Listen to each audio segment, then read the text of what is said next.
You know, somewhere along the way, every single one of us has handed over the pen that writes our story. We've let other people's opinions, our past mistakes, and even our own doubts dictate the narrative of our lives. And if we're being honest, it's not because we wanted to. It's because it felt easier. Easier to let life just happen than to step up and take control. But here's the truth, your story is not finished. It's not sealed. It's not written in stone. And it's not defined by the chapters you regret. You have the power right now in this very moment to reclaim it, to say, that may have been who I was, but it's not who I'm becoming. Every single one of us has a story, and most of the time, we don't even realize that we're living inside one. Think about it, the way you see yourself, the way you explain your life to other people, the way you decide what's possible and what isn't. It's all part of the story you've been telling. And here's the kicker for most of us, that story wasn't even written by us. It was written by our parents, our teachers, our culture, our failures, our fears. And somewhere along the way, we just accepted it. We let the things that happen to us become who we are. If you failed once, your story becomes, I'm not good enough. If someone left you, the story becomes, I'm unlovable. If you grew up being told you're too loud, too quiet, too much, or not enough, you start carrying that with you like it's fact. And you don't even notice it. You just live it day after day, decision after decision. But here's the truth you need to hear. You are not your past. You are not the worst thing that's happened to you. You are not the label someone else slapped on you. And you are definitely not the old script that plays in your head telling you what you can't do. That's just the story you've been living in, not the one you're required to stay in. Owning your story starts with recognizing that you have won, and then deciding if it's actually yours or if it's been borrowed, forced, or handed down. Because if the story you're living doesn't match the life you want, it's time to rewrite it. Now, let's be real. This is not easy. It takes courage to own your story. Because once you own it, you can't keep blaming everyone else. You can't hide behind what happened anymore. You can't say, this is just the way I am. No, when you take ownership, you're saying, yes, that happened. Yes, I went through it. And yes, it shaped me, but it does not define me. And here's what's wild: the second you make that shift, everything changes. You stop seeing yourself as a victim of circumstance and start seeing yourself as the author of what's next. You stop waiting for closure, for apology, for validation. You stop waiting for life to make sense or for someone to give you the green light. You take responsibility for the story moving forward. Let me tell you something powerful. Your story is your greatest asset. The things you've survived, the moments you thought would break you, the failures, the heartbreaks, the setbacks, all of that is material. It's fuel. It's the evidence that you're stronger than you think. But it only becomes power once you own it. Until then, it's just weight. It drags you down. It convinces you that you're stuck. Owning your story means you take all of that weight and turn it into muscle. You don't erase the past, you use it. You don't deny your pain. You let it remind you of your strength. You don't run from the chapters you're ashamed of. You claim them because they're part of how you got here. And if you got here, if you're still standing, if you're still breathing, you've got everything you need to keep going. The most important thing you can do today is stop letting life write your story for you. Stop letting other people's voices be louder than your own. Stop letting that one mistake from 10 years ago still be the headline of who you are. You have the pen. You've always had it. And every day you wake up, you have another blank page. So here's the question: if you truly owned your story, if you stopped hiding from it, stopped apologizing for it, stopped letting it define you in the worst way, what kind of life would you start writing today? Because here's the reality: until you own your story owns you. But the moment you decide to take it back, that's the moment you stop surviving and start creating. Let's get brutally honest for a second. You've been labeled. We all have. From the time you were a kid, someone was attaching words to you like sticky notes. You're the smart one. You're the lazy one. You're the shy one. You're the troublemaker. You're the one who never finishes what they start. And whether you realized it or not, those labels stuck. Maybe it was something a parent said in frustration. Maybe it was a teacher who underestimated you. Maybe it was friends, society, or even the quiet, cruel voice in your own head. Over time, those labels turned into limits, and the limits turned into walls. And now, you don't even question them. You live inside them. Here's the problem labels arise when you let them define you. They take one moment, one behavior, one season of your life, and they try to make it your identity. And if you're not careful, you'll wear that label like it's your name tag for the rest of your life. Think about it. If you've been told you're bad with money, you start living like it's a fact. If you've been told you're not leadership material, you avoid stepping up. If you've been told you're difficult or too emotional, you shrink yourself down just to fit into the box someone else drew around you. But here's the truth, a label is only powerful if you let it stick. Breaking free from labels means deciding right here, right now, that no single word, no judgment, no past version of you gets to define your future. You are not the nickname someone gave you in school. You are not the category someone put you in at work. You are not the stereotype society decided people like you belong in. Let me say it plain, you are bigger than that. But here's the catch. It's comfortable to live inside a label, even if it hurts. Because as long as you keep that label, you don't have to challenge it. You don't have to prove it wrong. You get to say, well, that's just who I am. And the scary thing about tearing the label off, you don't know what comes next. And that's why most people stay stuck. They'd rather live in the cage they know than step into the freedom they don't. But the cage is an illusion. You're not locked in. The label is just tape. It feels stuck, but it peels off the second you decide you're done with it. And that decision, it's not about anyone else. It's not about waiting for people to stop calling you what they called you. It's not about convincing others you've changed. It's about convincing yourself. Because here's the truth, the moment you rip off a label, you reclaim choice. If you're not the shy one, maybe you're just someone who hasn't practiced speaking up yet. If you're not the failure, maybe you're just someone who failed once and learned. If you're not the irresponsible one, maybe you're someone who didn't have the tools before, but now you're ready to build discipline. When you break free from labels, you stop living in reaction to how others see you. You start living from who you really are and who you're becoming. And trust me, that person is so much more than a word, a box, or a category. Let me remind you of something powerful. People will always try to name you. They'll try to define you because it makes life simpler for them. But their labels aren't your responsibility. Your responsibility is to define yourself. And the best way to do that, prove the label wrong by the way you live, not by arguing, not by over-explaining, but by quietly, consistently, boldly becoming someone who doesn't fit into their little box anymore. Because when you do that, something amazing happens. The label doesn't just fall off, it becomes fuel. The lazy kid becomes the most disciplined adult. The she. One becomes the boldest voice in the room. The failure becomes the person others look to for resilience. So let me ask you this, what's the label you've been carrying? Which word has been sitting on your chest for years, suffocating your potential? And what would happen if today you ripped it off and decided, this is not who I am anymore? Because here's the reality, labels only stick if you let them, but once you choose to break free, you're limitless. Every single day, you are making choices.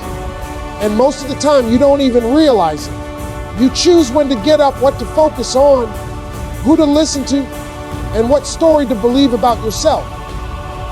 You choose whether to take that first step toward change. or whether to stay stuck where you are. And here's the part nobody likes to hear: not choosing is still a choice. We like to think life is something that just happens to us, like we're being carried down a river with no paddle. But that's not true. The current is real, sure. Circumstances are real. Pain, setbacks, failures, those are real. But your choice in how you respond, that's where the power lies. The problem is, too many of us give away that power. We hand it over without even noticing. We say, I can't change because of my past. Choice surrender. We say, this is just the way I am. Choice surrendered. We say, I'll start tomorrow. Choice surrendered. Every time you let fear, excuses, or other people decide for you, you've still made a choice. You just didn't make it on purpose. Here's the shift. Your life isn't shaped by what happens to you. It's shaped by the choices you make after it happens. That's it. That's the difference between people who stay stuck and people who rise. It's not luck. It's not talent. It's not waiting for the perfect time. It's choice. Let me give it to you straight. One decision can change everything. One decision to get up earlier. One decision to make that call. One decision to walk away from what no longer serves you. One decision to take your health seriously. One decision to say, enough. That's how lives change, not in giant leaps, but in single moments of choice that stack up over time. And here's the best part. You don't need anyone's permission to make those choices.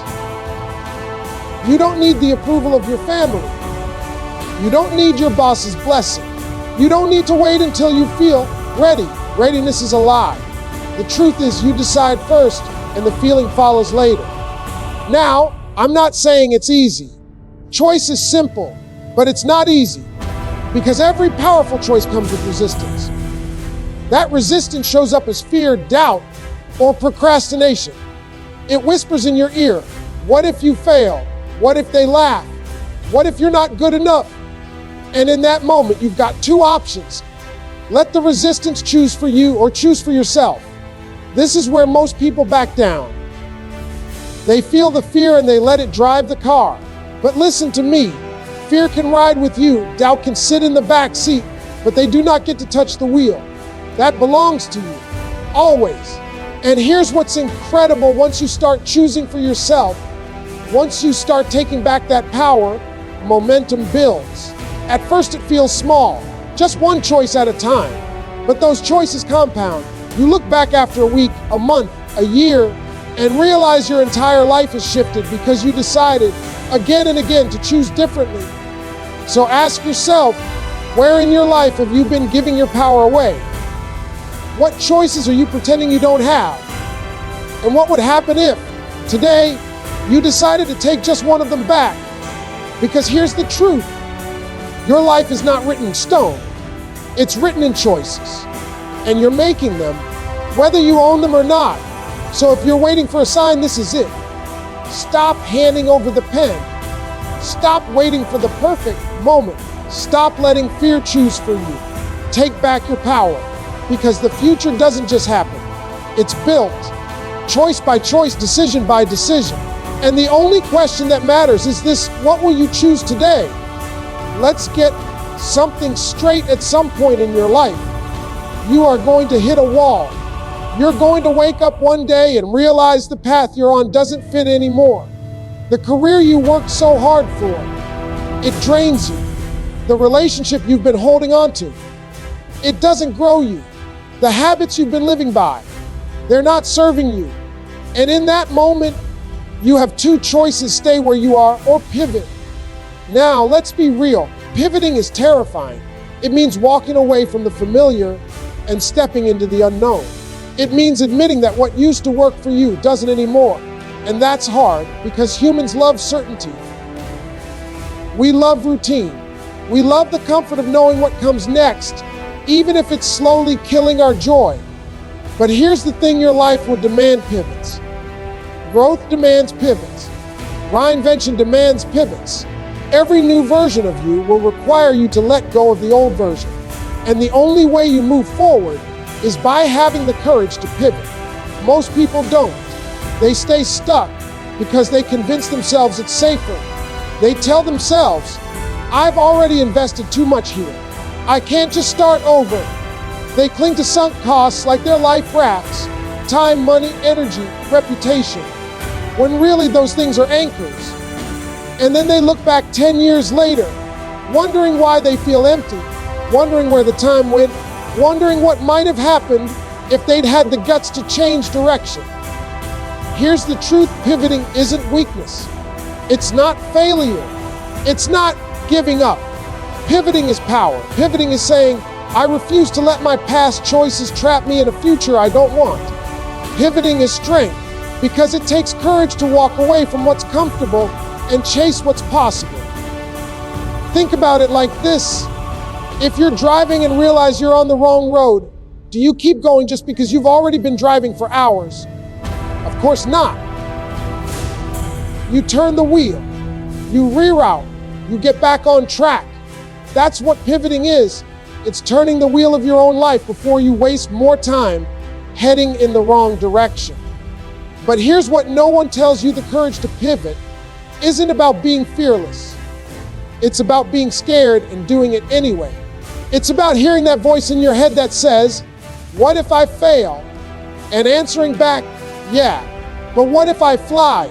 It's about realizing that staying stuck is actually the bigger risk, because the cost of not pivoting is regret. And regret, that's the heaviest weight you'll ever carry. So how do you find the courage to pivot? You start small. You don't have to blow up your whole life overnight. You take one step in the new direction. You experiment. You give yourself permission to try. You listen to your gut when it whispers, this isn't it.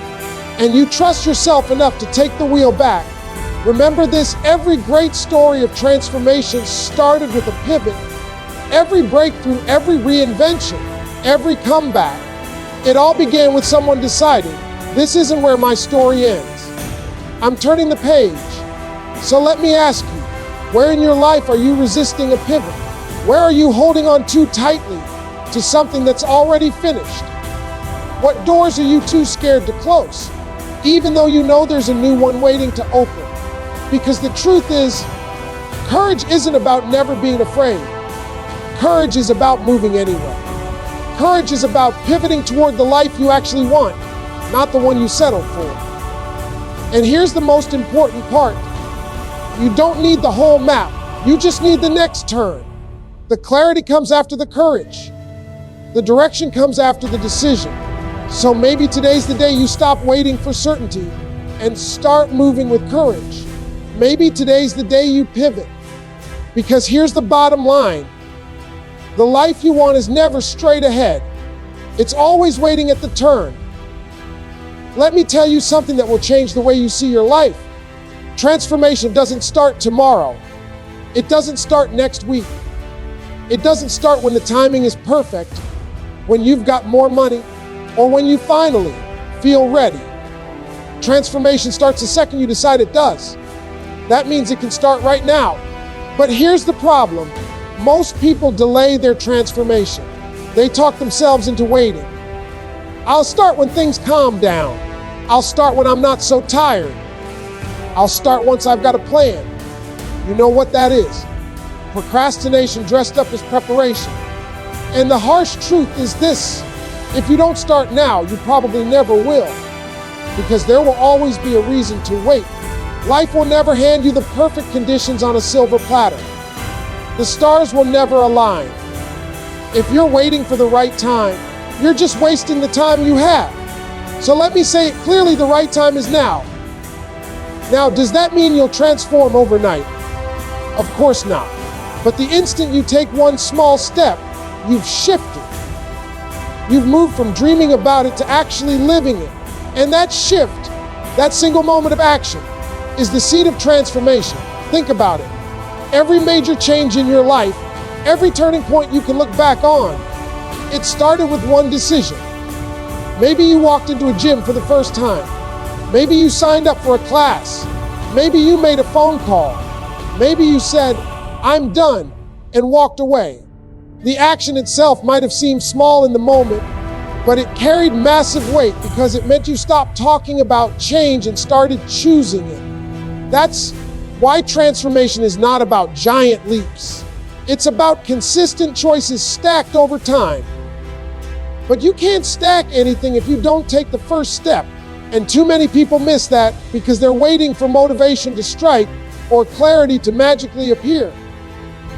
Here's the secret: motivation doesn't come first, action does.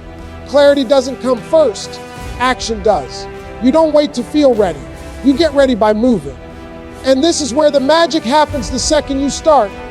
You prove to yourself that change is possible. And that proof is powerful.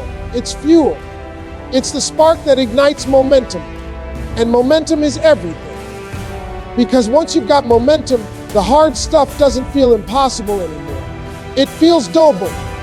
But here's the other side of this: if you keep delaying, if you keep waiting for the perfect time, you train yourself to believe your own excuses.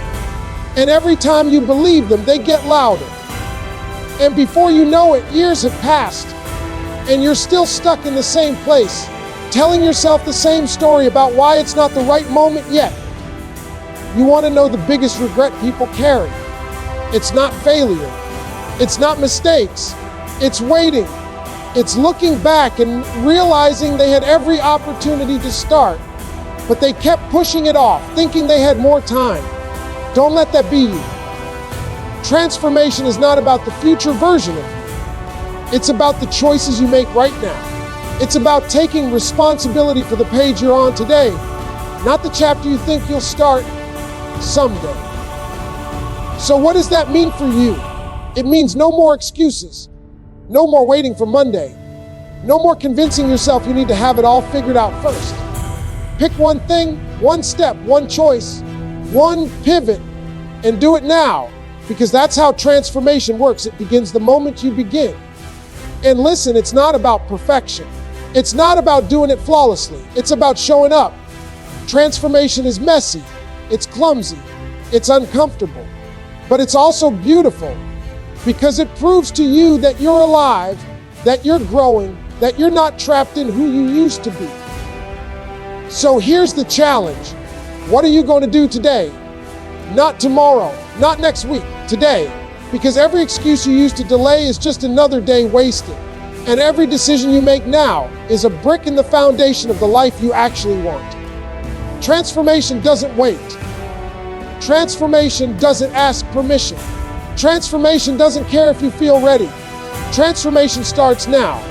And the only question left is, are you going to start with it?